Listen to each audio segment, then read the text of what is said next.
민족종교 원불교 세계봉공재단 원불교는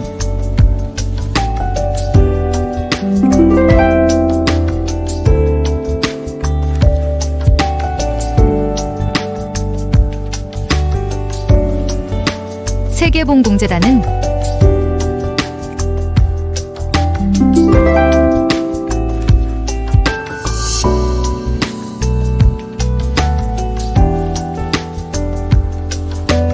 한국 종교 문화에 의해 세계봉공재단을 찾아갑니다. 네, 반갑습니다. 네, 안녕하세요. 원불교는 어떤 종교인가요? 원불교는 어떤 종교인가요?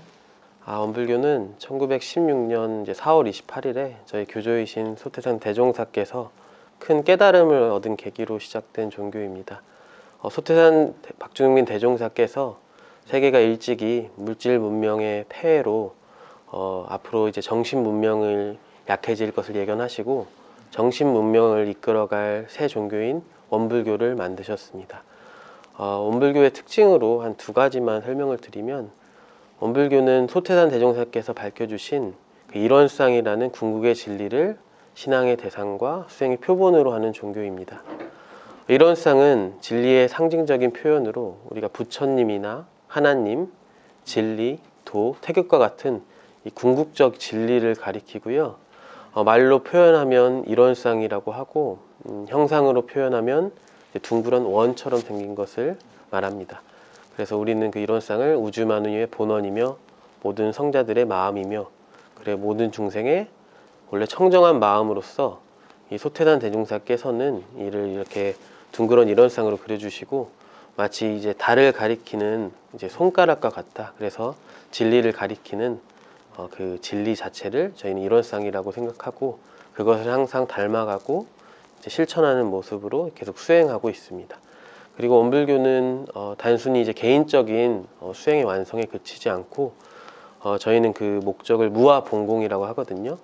즉 나를 위한 생각과 사상 등을 놓고 타인을 위한 혹은 대사회를 위한 어떤 세계를 위한 활동을 하라는 것을 강조하고 있습니다. 그래서 단순히 개인적 변화뿐만이 아니라 사회적 변화, 국가적 발전, 그리고 세계의 평화를 위해서 다양한 활동과 사업을 지속하고 있었는데요. 원불교는 해방 이후에 사실은 어려운 형편에도 전제동포 구호 사업을 진행하였고, 그리고 한국 전쟁 당시 국내 최초의 고아원인 한국보육원을 설립해서 지금까지도 진행하고 있고, 그리고 지금 국내뿐만 아니라 국외에서 지금 아프리카, 동남아, 유럽, 미국 등에서 23개국에 진출해서 지속적인 세계 봉공 활동을 진행하고 있습니다. 네, 그렇게 두 가지 특징으로 말씀드릴 수 있을 것 같습니다. 세계봉공재단은 어떤 활동을 주로 하나요? 세계봉공재단은 어떤 활동을 주로 하나요? 네, 세계봉공재단은 앞서 말씀드린 그 원불교의 무아봉공 정신으로 인류의 영과 육의 빈곤, 무지, 질병, 재해 등을 없게 하기 위한 것을 비전으로 하고, 이 무아봉공의 정신을 실천하기 위해 2013년부터 설립되어 활동을 하고 있습니다. 세계봉공재단은 크게 세 가지 활동을 하고 있는데요. 첫 번째는 인도적 지원 활동이라고 해서 저희가 전 세계의 재해, 재난이나 전쟁 등의 상황이 발생하게 되면 그 현지로 긴급하게 원불교 전체적으로 돈을 모금을 해서 현지를 도와주는 활동을 하고 있습니다. 2018년 인도네시아 쓰나미 때, 그리고 2022년 미얀마 쿠데타, 그리고 2022년 우크라이나 전쟁으로 인한 난민 지원, 그리고 올해 튀르키예 2023년 튀르키예 긴급 지원, 모로코 대지진 긴급 지원 등 다양한 긴급 지원 활동을 먼저 벌이고 있고요. 그 두 번째는 그 원불교 내에 그 세계 봉공 사업을 하고 있는 다양한 법인들이 많이 있습니다. 동남아 라오스, 캄보디아, 태국, 미얀마, 그리고 아프리카의 까풍아, 케냐, 라마코카 등에서 굉장히 다양한 세계 봉공 사업을 진행하고 있는데, 그런 세계 봉공 사업을 하고 있는 법인들을 지원을 해서 전 세계적으로 그런 원불교의 그 세계 봉공 활동을 하는 데 지원을 하고 있고, 세 번째는 그 세계 봉공 인재를 양성하고 있습니다.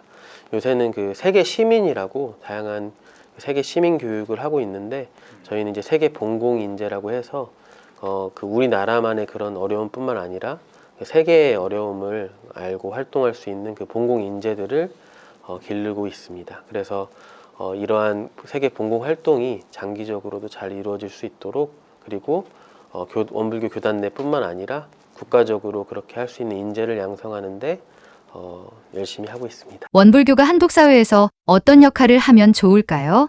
원불교가 그 한국 사회에서 어떤 역할을 하면 좋겠습니까? 원불교뿐만 아니라 지금 종교에 대한 그 한국 사회에서 인식을 봤을 때는요. 2019년에 그 한국 갤럽에서 조사한 그 설문조사에 있어서 개인에 있어서 이 종교의 필요성에 대한 응답으로 20대부터 40대까지가 한 20% 정도만 그 종교가 필요하다고 이야기를 했었는데 한국 사회에 있어서 종교가 필요하냐에 대한 응답에 있어서는 20대에서 40대까지가 한 70%, 80%가 아직 한국 사회에서는 종교가 필요하다라고 답을 하였습니다.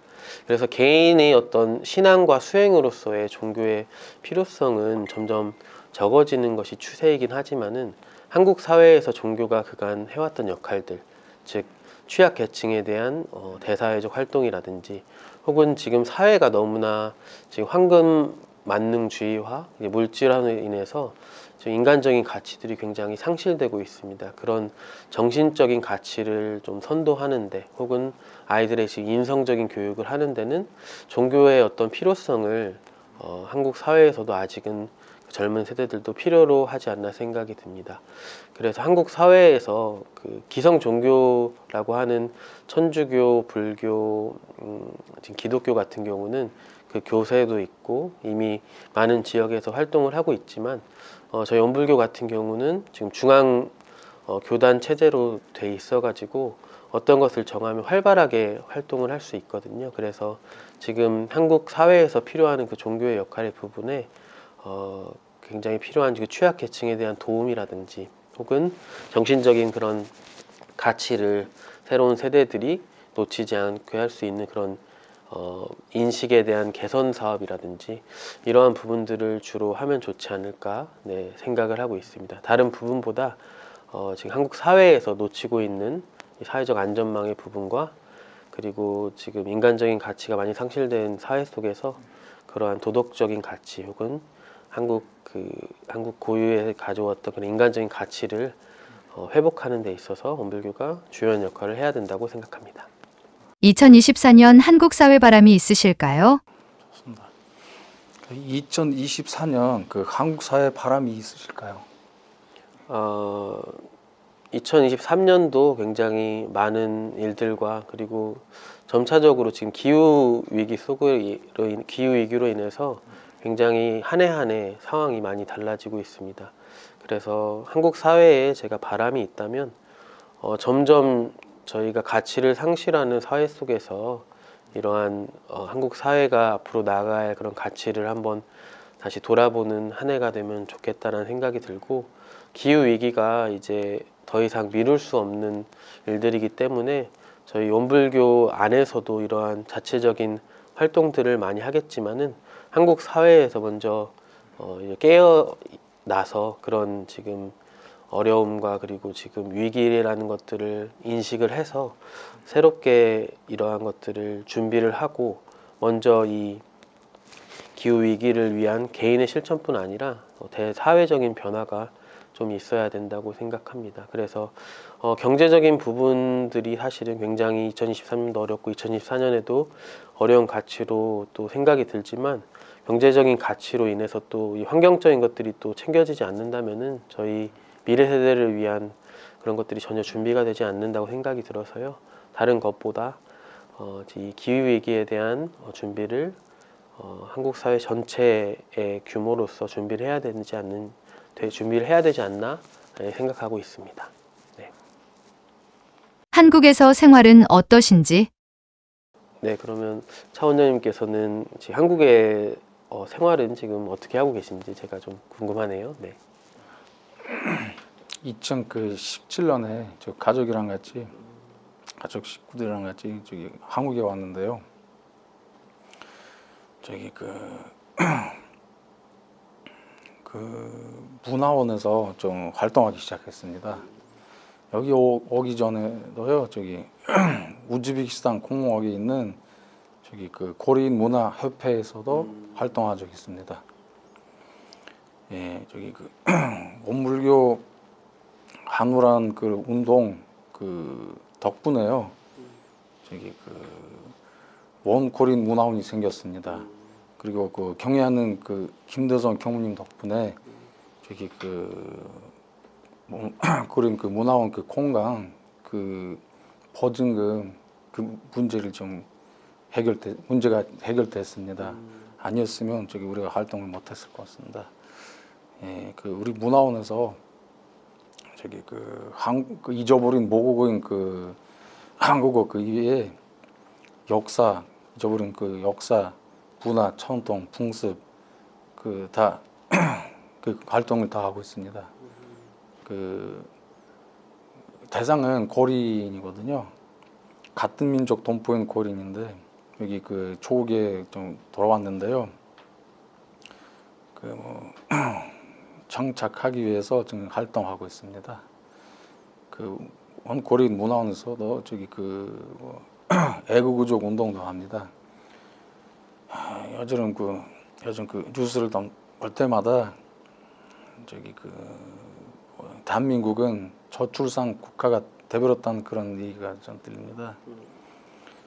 이 문제를 좀 해결할 수가 있습니다. 같은 민족 동포인 고린들을 대한민국이 그냥 받으면 국적을 뭐 주면요, 문제를 해결할 수 있단 말입니다. 왜냐면요, 우리 고린 가정을 보면요, 그 아이가 한두 명 아니야, 네 명입니다. 전부 다 한국 학교에 다니고요. 몇 년 지나면 완전한 한국 사람이 돼버리는 겁니다. 사고 방식도 한국 사람의 그 방식이 되고요. 그리고 학부모들은 그 솔직히 말해서 한국 사람들이 일하지 못하는 그런 일자리에서 뭐 일하고 있습니다. 충노동도 하고, 그리고 세금도 내고, 뭐 그 의료보험료도 내고, 그 잊어버린 그런 한국어를 배우면, 그리고 같이 애국의족 운동도 하면 참된 인재이자 참된 애국자가 될 수 있습니다. 그래야 저기 그 대한민국 국적을 취득할 그 자격이 생기는 겁니다. 그렇다고 생각합니다. 우리 그 김대성 경님 덕분에, 그리고 한우랑 운동 그 원불교 여성의 그 대표님 덕분에 우리가 활동하고 있습니다. 우리 젊은 아이들을 저기 바른 교육을 이렇게 그 바른 그 교육을 좀 시키고, 참된 인재이자 참된 애국자가 되도록 말입니다. 감사합니다. 네, 고맙습니다.